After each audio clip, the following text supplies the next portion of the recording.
Hello, everyone. I am very excited today to talk to you about my study abroad course called Great Britain, the Birthplace of Modern Geology. This course has been scheduled for May 27th to June 10th of next summer, so 2024. And I have a lot of great pictures of the first and so far only time that we did this trip in summer of 2022. This is a course that is, I teach through NKU, and a lot of students will come to this course through the study abroad program at Northern Kentucky University. But the course is offered through WKU, and we'll talk more about that a little bit later. But anyway, course credit transfers. And if you are an NKU or WKU student, there are scholarships available for you. This is a really cool picture of us last time at Glencoe, Scotland. The Highlands of Scotland are considered one of the most beautiful places on earth, and so we get to spend some time there. So why did I choose this course, and what are we learning? What's the point of this?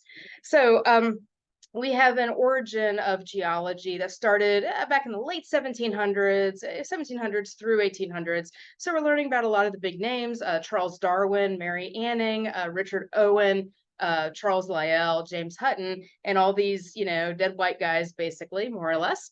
And that, may not sound too exciting, but the cool thing is geology relies on these discoveries that were made fairly recently, 1800s, most of these things, most of the big discoveries that define everything we understand about our planet and the how organisms on our planet have changed over time as well.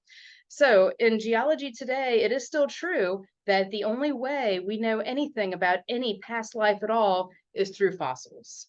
And the first people to begin to understand and make sense of those fossils were British folks in the 1800s, and we're still learning more about fossil life today.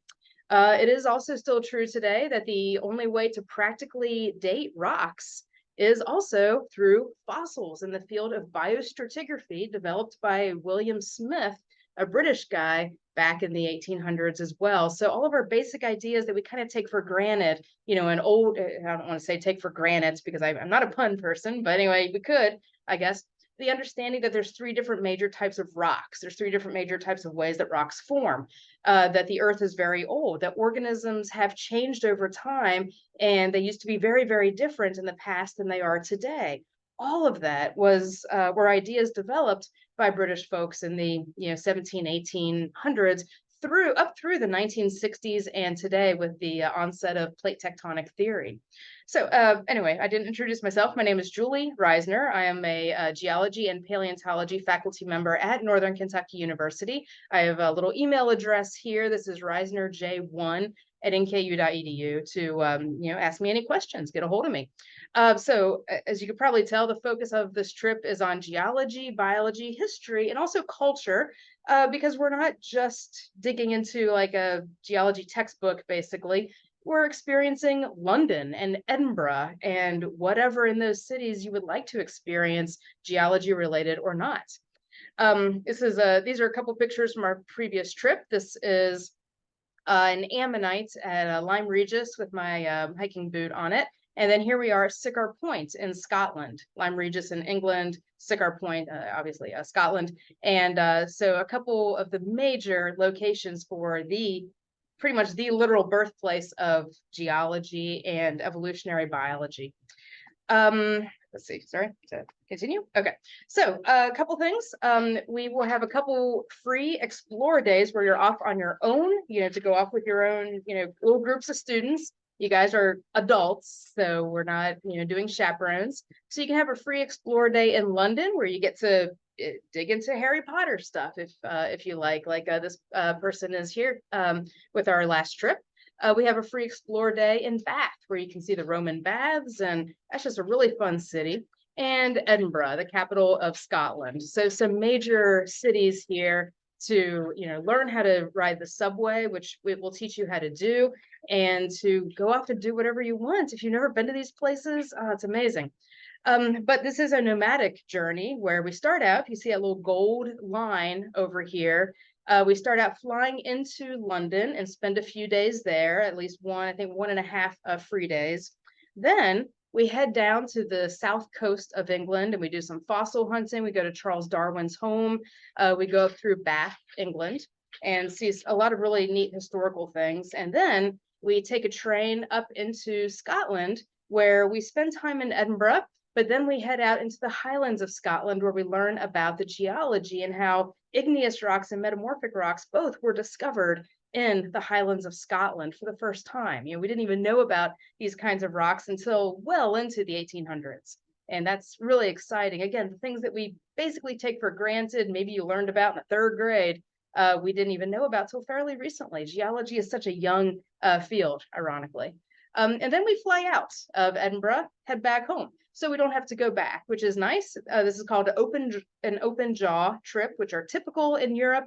They're no more expensive usually than your typical in and out. It's very common in Europe to fly into one city, fly out of another, no big deal. So that's what we're doing. A couple before we get into more pictures from the trip that we did, here's a few that are not from the trip we did, but we are traveling with a filmmaking class from Northern Kentucky University, and they are focused on making little mini documentaries, kind of personal reflections and things like that. But of course, they're film buffs. So we're definitely visiting a few places and talking about how these are, maybe filming locations or inspirations for movies and books and things. Last summer, we went to a few places that were Tolkien and The Hobbit, Lord of the Rings related, because I got to nerd out there. I don't know if we'll get to visit all those places, but there's a lot of really neat places.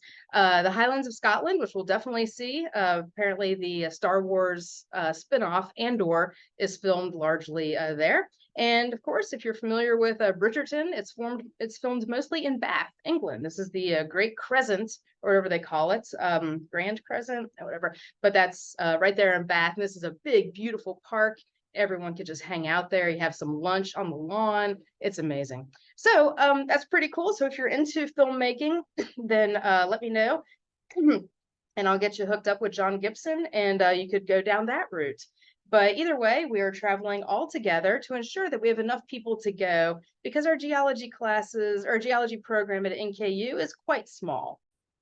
So a few of the hot spots that we'll be visiting, obviously London, and we will all go together to the Natural History Museum in London, because that's a big focus of this course. But then I think we're also going to London Tower together, maybe Westminster Abbey, really cool place where a lot of famous scientists are buried, including most recently Stephen Hawking, as well as Newton and Darwin and all sorts of folks. And anyway, from here on out, this little presentation is all pictures taken by myself, by John Gibson, or by our students. Okay, so a little picture I took of Westminster Abbey of a mural that was painted in 1345. Can you imagine? That's 400 years older than our country, and a beautiful mural. So the culture and the history, art history, if you're into arts, you're going to love this class. I'm into arts. This is, architecture, any of that stuff, you're going to have a good time. Lyme Regis, where some of the first fossil life, ammonites, as well as ichthyosaurs and plesiosaurs and pterosaurs, were discovered and for the first time made sense of and described and understood to be remnants of an ancient world that's very different from what we have today, would start to inform early ideas of extinction back in the late 1700s. The Tower of London, one of the places to visit in London. If you have never seen it, well, we'll see it together. Great, beautiful castle, one of my favorite castles. We'll also visit Down House, which is Charles Darwin's home, where he wrote The Origin of Species. Really cool place. We'll have a picture of that later.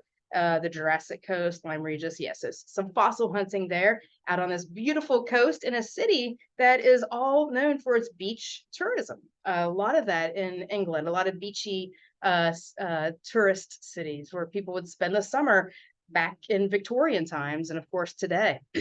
Then we're heading into Bath to see the Roman baths and really just have a free day. I don't have anything for you to do in Bath. That's where Mary Shelley lived, though. So there is a Mary Shelley Frankenstein museum.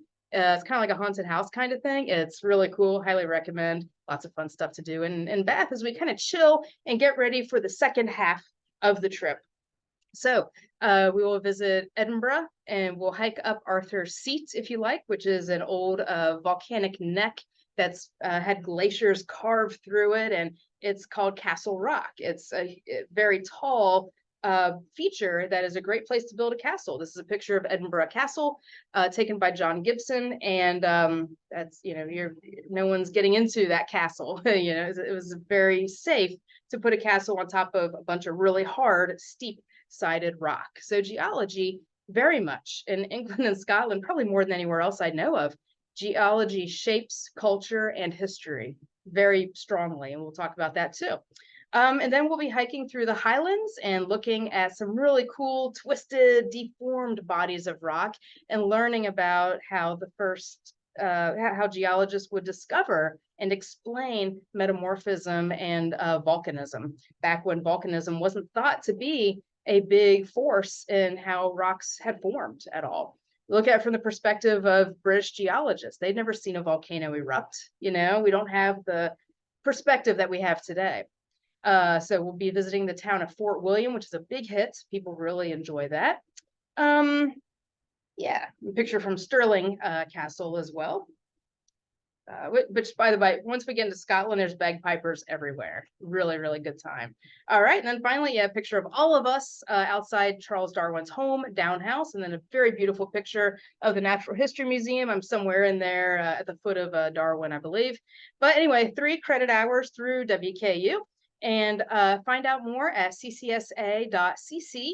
That's where the class will go ahead and be listed. You could find information, all the information you need. But again, you can email me at reisnerj1@nku.edu, and I can give you information as well. We're still in the early parts of planning, but you do get a discount if you register early. I don't know what that date is, but we can go ahead and start thinking about it, start saving up some bucks. Last year when we went, it was about $4,300 total, and for each student, and that's you'll never go to this part of the world for cheaper than that for a 2-week long trip where so much of your stuff is covered. So anyway, we'll talk about it. Send me an email or check out ccsa.cc, and I will be glad to have you along on our trip. Thank you so much.